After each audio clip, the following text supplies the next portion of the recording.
To the town manager's report, which I know has some of this included. Colin, I'm going to turn it to you. Thank you, Chair Gilfus. Oh, it's incredibly small. So on that same note, I want to start with an update on our efforts to renegotiate an agreement with the town of Dracut relative to the Sandbar Beach Club, as Ms. Lanzillo just pointed out. As Mr. Walsh reported last meeting, he met with several neighborhood residents earlier this month to develop a better understanding of some of the challenges in that neighborhood. While that conversation was wide-ranging, the common theme in that meeting and in my prior discussion with residents is the lack of enforcement, and we just heard about that, or documentation of potential issues relative to the liquor license. Since the agreement in question clearly deals with the licensing, that's where our efforts right now have been focused in terms of that agreement. I shared a draft memo with Dracut Town Manager Kate Hodges last Friday. She's on vacation through August 3rd, so that's Monday. But she said in an initial email that her review of it indicated that it would be easy to implement. Admittedly, it hasn't been presented to the Dracut Select Board. So her and I will meet next week when she's back in the office, and I expect that we'll be able to bring it before this Select Board and the Dracut Select Board to review in accordance with the timeline that Ms. Lanzillo pointed out. I also met last week with staff from Dracut and Town Council representing Dracut, following up on the correspondence that Ms. Lanzillo referenced regarding liquor license violations. That doesn't equate, obviously, to the Dracut Select Board holding a hearing, and I wasn't part of their conversations about how to follow up, but I know that there was at least an internal conversation. I relayed the town's our feeling that some of the more egregious liquor violations that are alleged in the correspondence, over-serving of alcohol, service of alcohol outside of the licensed area, and capacity issues within the building are kind of the biggest things that we would worry about if it was an establishment licensed in Dracut or in Tyngsborough. So I expect to be able to learn more about that when Kate is back in the office next week. I also think that what would be beneficial is once a new agreement is reached, the agreement is really between the town of Tyngsborough and the town of Dracut, but the license holder should be aware of the kind of connectivity. And so certainly we intend to bring the license holder in. We have no authority over the license, but it would be in their best interest to come in and sit down with us to talk about the parameters of the license, the things we're worried about, and how it could affect them. At the board's last meeting, it voted unanimously to proclaim Tyngsborough as a Purple Heart community and designate August 7th as Purple Heart Day in Tyngsborough.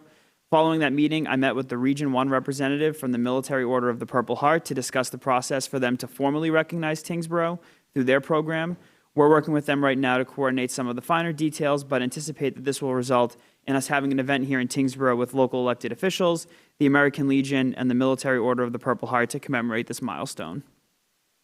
A reminder that we're currently seeking numerous volunteers to serve on a variety of boards and committees. Most notably, we're currently looking to fill vacancies on the Cultural Council.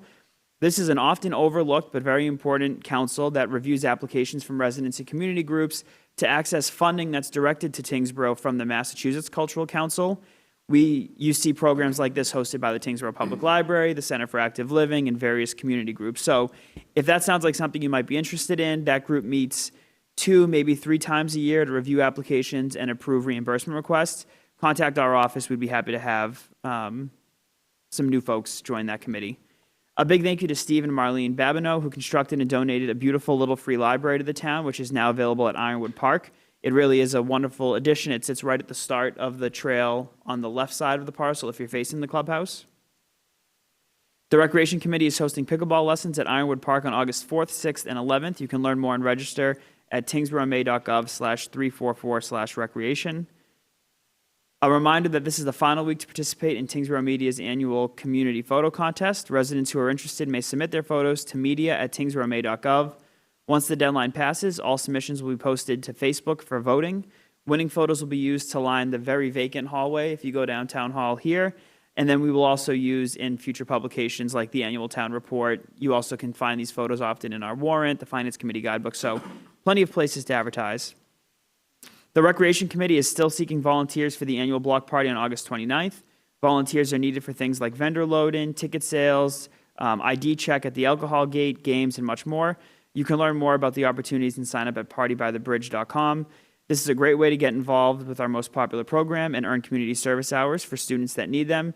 Mr. Eldridge and I will be working the alcohol tent, and I think I saw some of your names on there as well. So it'll be a great time if you're available. I think the blocks are 4 hours, but you can do as little as 2 hours, really just The event is incredibly successful because of the volunteers, so if you have a few hours on the 29th, we'd love to have you. We're also still enrolling in our participants in our 3rd annual Civic Leadership Academy. You can learn more about the program and apply today by visiting tyngsboroughma.gov. On the procurement front, last week we released an invitation to bid for the 2026 Roads Phase 2 project, which is the full depth reclamation project in the Jocko and Tower Road neighborhood. The bid docs are available online at tyngsboroughma.gov/bids.aspx, and sealed bids are due at 10 a.m. on Wednesday, August 12th, at which time they'll be publicly opened. We have a handful of important positions that we're currently seeking to fill. You can find more information on any of these positions and learn how to apply at tyngsboroughma.gov. The positions include a communications specialist in our 911 communication center, circulation assistant in the library, a laborer with the Department of Public Works, and a finance assistant in the treasurer's office. And then the only upcoming event, join us on August 13th for the next installment of the summer concert series at Ironwood Park. This is a regular series. They started last year. The concert starts at 6. It's under the pavilion, and every installment is a different genre of music. So they're very well attended. Get there early so you can get a good spot. Mr. Walsh? Last week, Mr. Loisel, or Mr. Collin, as he's known now in the library, and I had the pleasure to participate in family story time over at the Tyngsborough Library. We each had the opportunity to read a book and join the kids for singing and dancing and even learn to sign in American Sign Language, which was really cool. It's a great program run by the library that they do every Thursday morning at 11 a.m. over in the children's room. This was Colin's at least second year doing it and my first. And it was a really wonderful opportunity, and certainly looking forward to going back. And any more information that folks are looking for on this and all library events can be found at tyngslib.org. Thank you.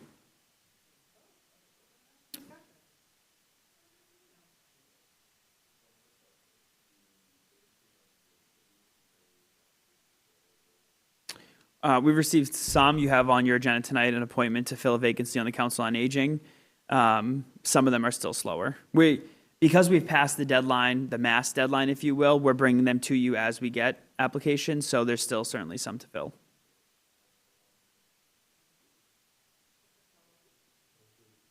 With regards to the sandbar, when do you expect a draft agreement will come before this board? I know Hopefully. It's a hard question, but approximately when do you No, think no. something will come? No, hopefully at your next meeting, which I believe is August 10th. Okay.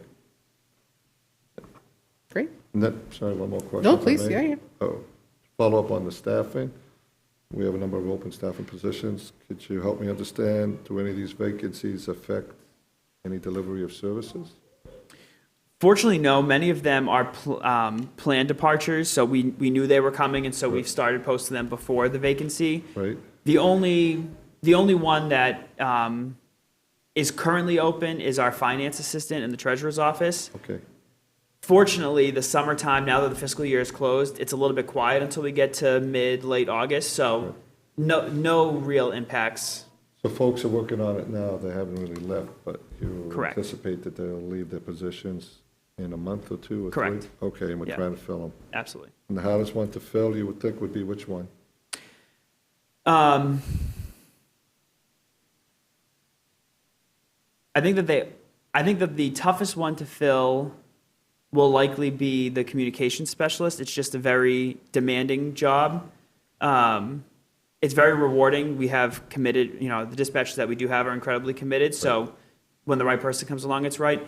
The circulation assistant is an incredibly part-time position. Those are generally tougher to fill, but they're also good for people that need flexible schedules. Thank you, Mr. Lozel. Of course. Thank you, sir. Select Person Coughlin. No, I don't really have anything. Well, other than, are there videos of both of you dancing? There are not. They Okay. were embargoed, The never to tape be seen went again missing. unless But if the you're library has if you're them. looking for last year's video, there's an excellent one of Colin reading a book with animal sounds that I would be happy to share a link with the board. Please add to the Oh, I list of see. vacant positions, assistant town manager. We'll be seeking a new one. That's all I had. Thank you. Two things. For the sandbar, you mentioned that the license holder would be invited to, that's the right thing to do, is to try to talk to them and not just talk around them. Would that be something that you would have behind closed doors, or do you see that more of like a public hearing where they would come before us? It wouldn't be a public hearing because you're not entitled to call them before a public hearing. I love it. My thought is that it would be a one-on-one meeting, staff from here, our public safety folks, just to kind of highlight some of the issues that we've had, the ways that they can be a better neighbor, and kind of our expectations, understanding that, this agreement isn't necessarily with them, but certainly it has an impact on them if it was to not exist. Okay, great. Yeah, like Mary said, I'm really appreciative of the work that you've been doing to date. I think that you have made tremendous progress in a very short amount of time, considering we have no control over any of the other entities, and there's time off and all of these things that are outside of our control. So I know that we did hit the 30-day milestone. It seems like the 45-day goal will probably miss by 2 weeks, but I think that we're still in that range. And then the 60 days was about public update, which I think we've been doing all along. So I think we're doing well there. And certainly we've made the 45-day, there is draft language. I can share it with the select board. It doesn't make sense for us to have it as a public item until Drake has at least opined on it, because I don't want to set a bad standard, but that language exists. It's in Drake's hands to be reviewed by them. Thank you for your due diligence. Of course. My final question, for the annual block party, who is coordinating our booth? I would imagine that we do it similar to what we did last year. We'll have a sign-up sheet for you all to Do pick you different need times. to book us a table, though? or I do we held a need to do table that? for you. This guy. We'll just need to figure out what hours you'll all be at the table, and what, if anything, you want us to have This is available. why you get an excellent rating. Well, there's a dunk tank too, right? Adele? Yes, Yeah. well, one. Yeah, we're dunk tank or pieing. We're trying to figure that out. So wonderful. Thank you both. Appreciate it. Fire station building committee update. Back to you, Colin. Yes.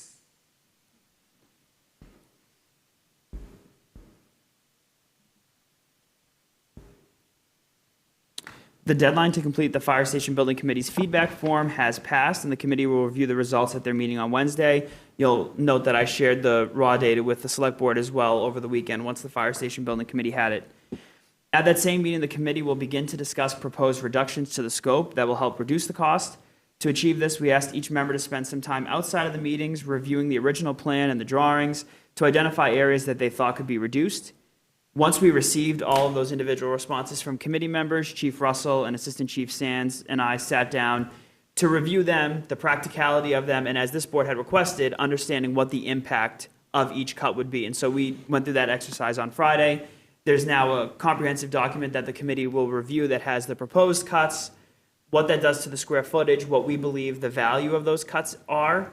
We've broken them down into 3 different categories. One of the categories is things that we all agree will have very minimal impact on the department. The second category is things that we'd like to avoid, but we could find a way around if necessary. And then the third category, which there really wasn't much in, were things that the chiefs felt collectively doing away with that or making those modifications would have a detrimental impact on the department's operations. The committee will review them. I feel very good about what that will do to the total number. Since your last meeting, we have, H2M has agreed at no additional cost to review whatever final proposed cost reductions we come up with, and kind of just let us know, are there other things we should be considering, what are some of the other impacts, and then validate for us the estimate that that project will bring down. So that will all be prepared for what will be a joint meeting of the Fire Station Building Committee and the Select Board at your August 10th meeting, where they'll present the findings of their listening sessions and the survey, as well as talk about some of the initial reductions that they've proposed. Great. Chief Russell, are you here for this segment? Okay. Then you will not speak. Okay, thank you.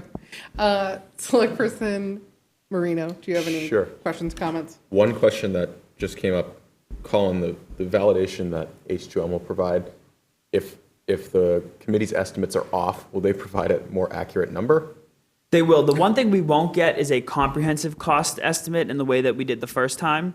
They had originally wanted an additional 30 grand to do that, and the committee Right. decided that that wasn't worth the budget. So yes, if they look at it and they say, we would probably only carry X dollars in savings for this, then we'll be able to revise our estimates based on that. And that's for free. That is for free. They identified approximately $3,200 worth of unspent funds in our current budget. Okay. And then the only other thing, not a question, just a comment. There's a bill moving through the state Senate, or potentially it's passed the state Senate. It's their economic development bill. There was a proposed amendment in there to review the potential implementation of a building authority for municipal and public safety buildings. I know that's something that the board has discussed in the past with former Senator Kennedy. But I don't know if it made it in there or not. Colin, have you heard anything about that? I don't think it made it in the final bill. Okay, all right. And traditionally, year after year, it's died in the House, Sure. sadly. If it had made it in, we probably wouldn't have lined up with the timeline anyways, but just was curious to see where that went. All right, that's all for me. Thank you. Thank you so much. Select Person Galabocas. Thank you. So I've been watching online, and I look forward to seeing the first cut on August 10th, and thank everybody for their help. Is it a fair expectation of mine, as you're going through these categories, that you can redress, that each one of these category line items will have a cost savings with them? So- Exactly. Okay. Each perfect. individual reduction, we've broken it so that it not only shows the reduction in square foot, but also what the cut means in terms of dollar value. Perfect, thank you. I have no further questions. Thank you. Select Person Coughlin. Yeah, I just want to say that for those who filled out the survey that left their name, address, or any contact information, I've pretty much reached out to everybody to get their thoughts, any of their concerns. I mean, they were good enough to leave their contact information, so definitely have been sending out that. I have probably a couple more to go. But for the most part, folks have been appreciative of the work that's been going on and having the contact, so. Awesome. Thank you Yeah. so much for doing that. I'm curious, Colin. While this is not the work of the Fire Station Building Committee, it is the work of the fire station plans. Are you able, at very high level, to talk about what you shared in Green Arches? Yeah, absolutely. I think so. I think what you're referencing is our parallel exploration of potentially acquiring 100 Potash Hill Road. That is a 34,000 square foot office building that's currently vacant, sits on the corner of Potash Hill and Westford Road. It's certainly within the radius that both chiefs feel comfortable. We have been actively, as was reported in the Green Arches, and I think I might have said something about it in my last town manager report as well. While the Fire Station Building Committee does its work on the fire station, one of the things we heard loud and clear is that we should be looking at every potential alternative. And so when we were approached with the potential ability to acquire 100 Potash, we immediately toured the property. We've toured it now twice with public safety officials. We also brought our inspectional services team, so the building inspector, the plumbing inspector, the gas inspector, and the electrical inspector. The building appears to be in great shape. We've requested a proposal, and any day now should execute a contract with an architect that we're familiar with, not H2M, kind of a separate entity, to do a high-level feasibility study to make sure that our assumptions about the property are correct. We believe that we can convert it into a public safety building for less than or very close to what we were looking at for a single standalone fire station. Again, we'll validate that. But because neither path is guaranteed, we're still running kind of parallel courses. So the Fire Station Building Committee is doing what it told you it was going to do, and then kind of off to the side, I've been working with the chiefs and with town council looking at 100 Potash. So there's an executive session agenda item for later today for the board to discuss. I do expect in the next 3 to 4, maybe 5 weeks, we'll have a more public conversation about which route to go. But in order to say that we've done our due diligence and we're exploring every potential avenue, both are still on the table right now. Thank you, Colin. That was really helpful.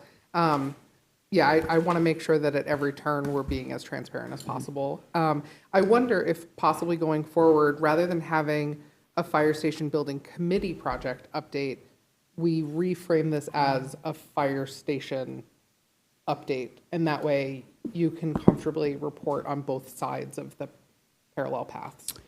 Yeah, I would. My only hesitation is that after tonight, when you designate 2 members to work on potential negotiations, a lot of it won't really be public because they're going to go. So Yep, okay. I will be sure to include any potential public update that I can. It just may not be as frequently until we get to terms on a potential acquisition. I think that's all we're seeking.